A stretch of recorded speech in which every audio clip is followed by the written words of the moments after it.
Let's say tonight's different. Let's say tonight during the show, I start pounding them back. Pretend this is whiskey while I'm on the air. Just slugging some whiskeys.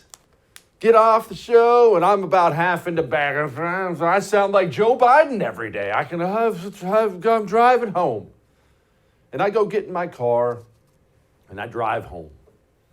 And on the way home, I'm just trashed. And I hit this pothole, this nasty pothole that's in the road.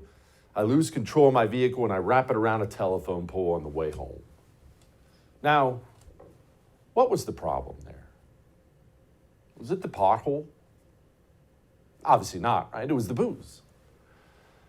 What if we have a serious issue on the right of allowing the communists to decide it's always the pothole? Because that is what we do. That is what we do. We allow them to decide what the problem is. And remember, they always are going to come to the conclusion the problem is you. You see, you have too many freedoms, too many guns, too much this, too much that. You shouldn't have the freedom to do this and freedom to do that. You unwashed, unruly masses, you're the problem. And the problem with that wouldn't be that bad if Republicans didn't join with them in agreeing that the pothole was the problem instead of the booze. We had 2 mass shootings recently, one in Buffalo, New York, one in Uvalde, Texas. You, of course, remember them. I don't need to go into all the details of them. And immediately, in the wake of these mass shootings, what did you see? What did you see out of Democrat politicians, the media, Hollywood? Matthew McConaughey got in on it, professors, athletes, you name it. We had NBA coaches. It's the guns, right? The guns are the problem. The guns are the problem. It's the pothole. It's the pothole. Hey, did you hear it's the pothole? To take care of those potholes. If we'd fill in the potholes, everybody, pothole, pothole, pothole, pothole, pothole. And you're sitting there saying, no. You're citing statistics about gun violence and how it's better here than in strict cities and in European places. And you're citing all these stats and you're saying guns aren't the problem. What? What are you talking about, the pothole? It's the booze. You were drinking booze. You drinking's the problem. You're sitting there screaming that as they began to once again set a completely false narrative. They create a false narrative. And once again, just like during the COVID insanity, just like during St. George Floyd, just like during 1,000 other things, the Republican Party looks around and says, I guess it is kind of the potholes. Everyone's saying it's the potholes. I don't want to get yelled at. I better agree it's the potholes. 14 Republican senators just came together for a bipartisan gun control bill. $100 million for mental health services in there. Yes, I'm sure that'll be spent well. And it, of course, expands red flag laws. And I just want to explain to you once again what red flag laws do. You, Karen, you're upset with your ex-boyfriend. You decide you're going to get back at him. You call, say he's a deranged lunatic. He may hurt someone. He may hurt his kids. This eventually gets brought to a judge.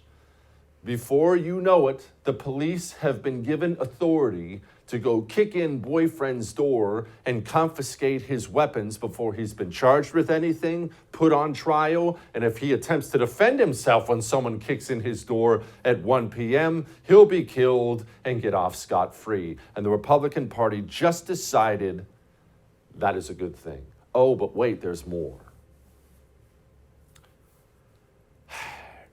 You remember the FBI just met to decide which counter-terrorist label they were going to assign to concerned parents. You do remember that, right?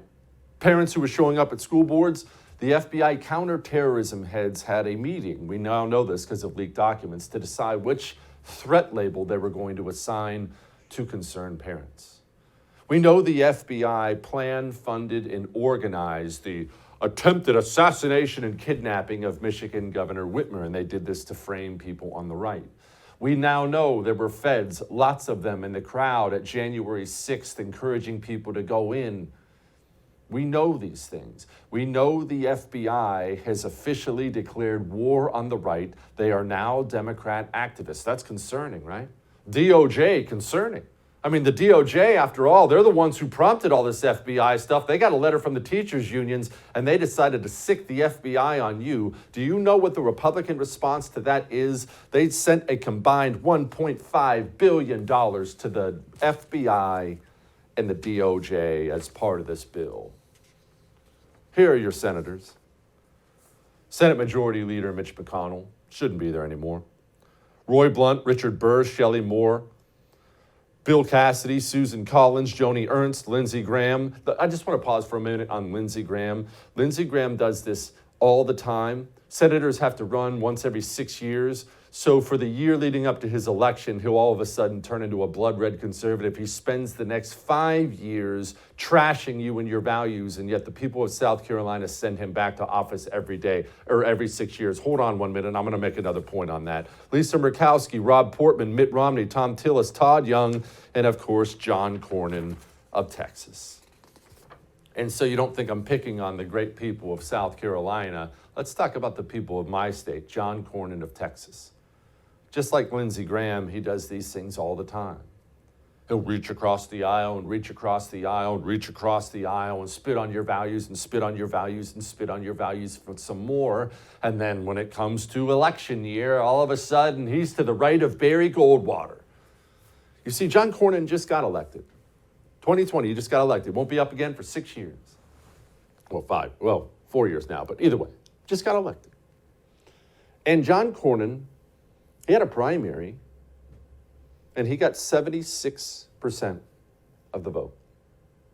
76. Lindsey Graham gets primaried every 6 years by someone to the right of him. And Republicans, not the Democrats, not the communists, Republicans, they go out to the polls and, who do we vote for? Oh, Lindsey Graham. Oh, he had a good little soundbite on Fox, didn't he, Herb? Let's vote for Lindsey again. We have got to stop pointing fingers at the communists if we lack the willpower to switch out the weapons-grade losers in our own party. I mean, I saw this picture or this little video I'm about to show you of John Cornyn getting booed by a bunch of Republicans, and yeah, it warmed my heart, but what's that going to translate into? So let's take our country back, starting with Congress in November. Thank you, God bless you, and may God continue to bless our great state of Texas.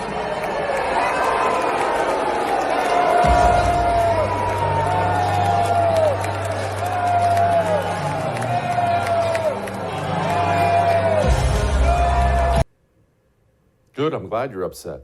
Good, boo, yes, good.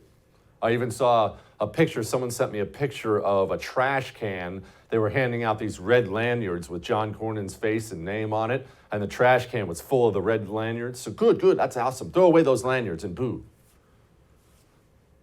What are you going to do next primary season? We have got to fix the low info voter problem on the right. We like to make fun of the low info idiot communists who don't know up from down. We have a gigantic portion of our own side. They are low info and they don't care. Senators from South Carolina and Texas, those are two of the reddest states in the union. How do we have two losers from those states? We have two losers from those states because we don't care enough to get involved and boot them out. It's our own fault.